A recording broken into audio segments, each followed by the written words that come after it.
All right, let's jump right into this explainer. So picture this. We're in 6th century China, standing inside a completely opulent, just unbelievably wealthy palace. Sitting on one side, draped in gold, is Emperor Wu of Liang, basically the absolute pinnacle of earthly power. And right across from him, a ragged, intensely fierce-looking monk who just traveled from the West. His name is Bodhidharma. He's got this wild gaze that just looks right through you.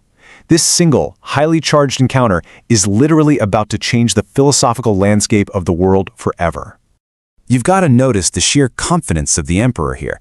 Emperor Wu is a famously devout patron of Buddhism. I mean, he proudly lists off his massive charitable acts to Bodhidharma, building these grand temples, ordaining and feeding countless monks, commissioning the copying of sacred scriptures. He had literally bankrolled the religion in his empire. So naturally, he asks the monk a very logical question. With all these good deeds, what karmic merit have I earned? He is fully expecting the standard religious pat on the back, a gold star for being the ultimate good patron. But this is where we get a massive shock to the system. Bodhidharma looks dead at the most powerful man in China and delivers this absolutely brutal punchline.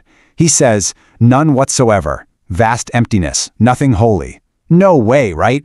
The emperor is totally stunned. He asks, "Then who is standing before me?" And Bodhidharma simply goes, "I don't know," and just walks out.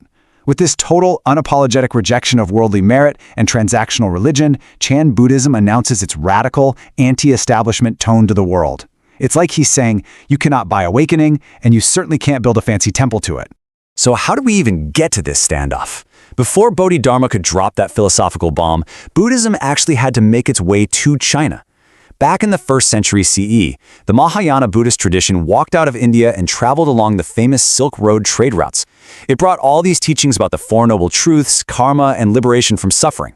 But when it finally arrived in China, it hit a massive hurdle. We're talking about a completely foreign religion, born in the ascetic forests of India. How on earth was it supposed to survive and take root in such a highly entrenched, deeply structured Chinese society? Well, it caused an absolute ideological collision. Chinese culture at the time was profoundly Confucian. And in Confucianism, your absolute first duty is to your family, right? You honor your ancestors, continue the family line, and cultivate a highly defined, virtuous self to maintain social order. Then suddenly, along come these Buddhist monks. They shave their heads, they vow celibacy, which completely ends the family line, they leave their parents, and to top it all off, they preach that the self is entirely an illusion. To a traditional Confucian, this didn't just look weird. It looked like the total abandonment of every single moral responsibility that mattered. It was basically a societal train wreck. But obviously, Buddhism didn't die out. Instead, it found a back door, and that back door was Taoism. This is where the real cross-pollination happens. The deeply rooted Chinese philosophy of Taoism already taught that there's this natural, unnameable current to reality, the Tao, and that we only suffer when we fight against it. So when Buddhist texts were first translated, Chinese scholars actually used Taoist vocabulary. Suddenly, things clicked. The Buddhist focus on stillness and meditation felt like a close cousin to Taoist practices. They built a bridge between these two worlds, and out of this incredible synthesis, a completely unique, almost mutant philosophy was born. And that is Chan. Now, to really understand Chan, we have to grasp its core engine, which mapped perfectly onto that Taoist thought. It's called sunyata. It's usually translated as emptiness, but honestly, a way better way to think about it is nothingness. It means absolutely nothing has an independent, permanent essence. To put this ancient concept into modern terms, think of it like suddenly realizing you're stuck in a virtual reality simulation. You look around, you see solid objects, tables, chairs, walls, but sunyata is that mind-bending realization that none of it is actually solid. It's all just underlying code, constantly shifting. There's no permanent you, and there's no permanent world. Which brings us right back to our fierce-eyed monk, Bodhidharma. So after totally rejecting the emperor, he travels up north to the Shaolin Monastery. But get this, the monks there actually refuse to let him in. So what does he do? He finds a nearby cave, sits down facing a stone wall, and he just meditates for 9 years. Really think about that number for a second. 9 years of extreme asceticism, doing absolutely nothing but staring at a wall through freezing snow and blazing heat.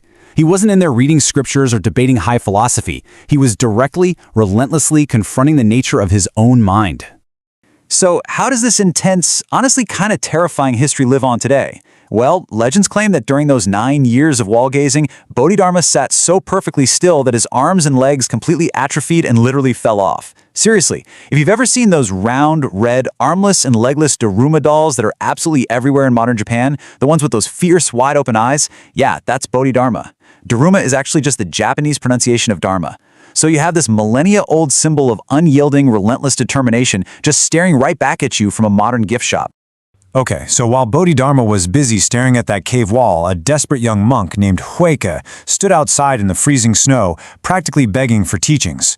Bodhidharma just ignores him for days. Finally, to prove his absolute unwavering dedication, the legend says Huike took a blade, severed his own left arm, and actually presented it to the master.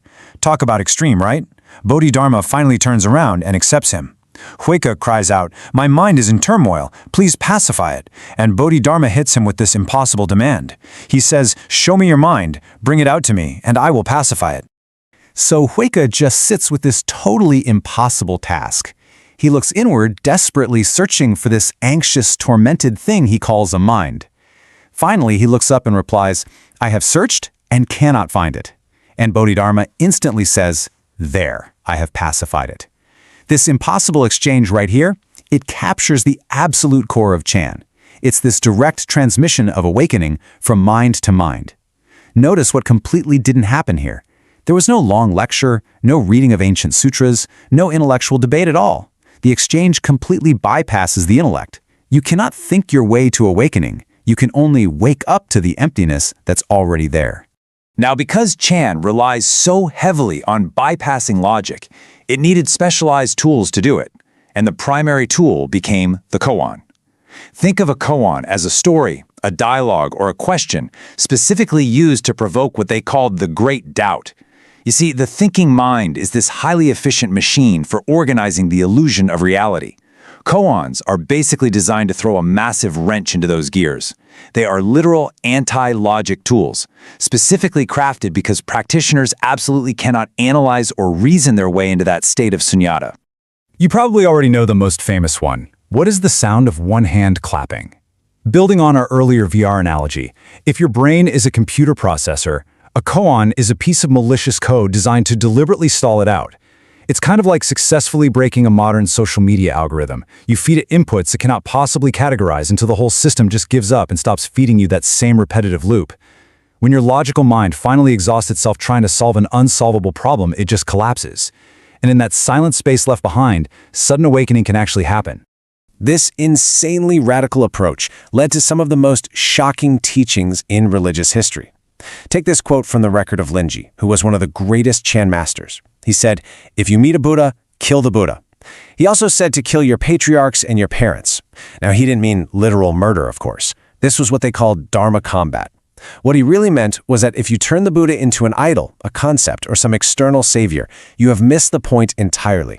You have to violently sever your attachment to all external concepts, even the holy ones, because true Buddha nature is already sitting right there inside you.